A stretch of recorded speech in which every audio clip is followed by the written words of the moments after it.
Ayan, at umuungot siya sa sakit. Kaya sa mga mahilig mag-basketball ay mag-ingat-ingat at pag natapilok ay ganito ang mangyayari sa inyong sakong. Dapat pala kagabi dinala na namin. Kaso po, anong oras po kayo nagsasara? Baka sarado mo ng mga 8. Ano? Nagbubukas? 6.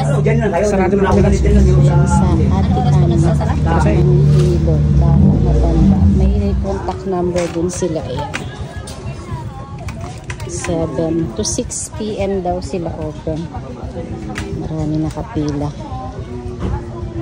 Hello guys, ito nga at dinala ko si Bunso sa manghihilot dahil natapilok sa paglalaro niya kahapon sa basketball at pagka-uwi ay dumiretsyong ligo. Kaya pagising niya ay ayan, namamaga ang sakong, kaya bago siya lumuwas dahil may pasok bukas ay ipinahilot ko muna siya dito. Sila nga pala guys ay kilalang manghihilot dito. Marami silang manghihilot at kanya-kanya silang hinahawakan depende sa pilay na ipapahilot ninyo. Kung may itanong nyo guys, ito ay yung kanto bago mag-McDonald's sa may Elvinda.